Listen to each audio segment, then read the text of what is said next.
পাগল মাতাল ও অচেতন হইলে,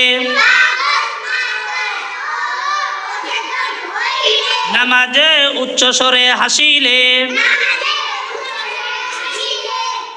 অজু ভঙ্গ হয়ে যাবে। আসসালামু আলাইকুম ওয়া রাহমাতুল্লাহি ওয়া বারাকাতুহু। হাবিব ব্লগস টঙ্গী পক্ষ থেকে সবাইকে জানাই স্বাগতম। আশা করি সবাই ভালো আছেন। আলহামদুলিল্লাহ আমরাও ভালো আছি।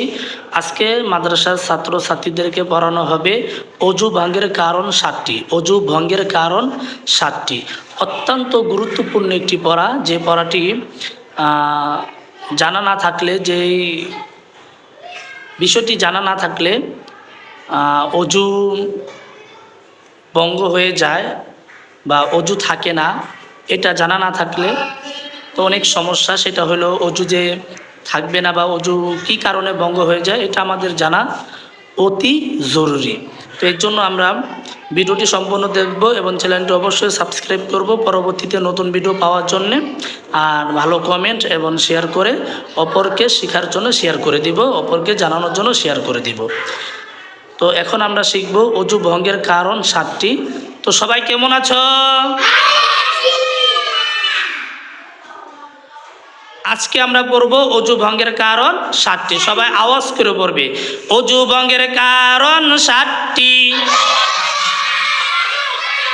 পায়খানা বা পেশাবের রাস্তা দিয়া কোনো কিছু বের হওয়া, মুখ ভরিয়া বমি হওয়া,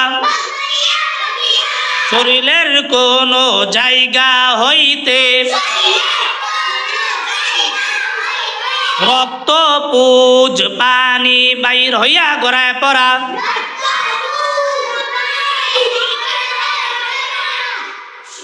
থুতুর সঙ্গে রক্তের ভাগ সমান বা বেশি হওয়া,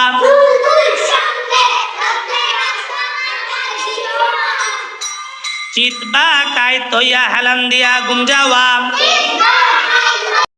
পাগল মাতাল ও অচেতন হইলে,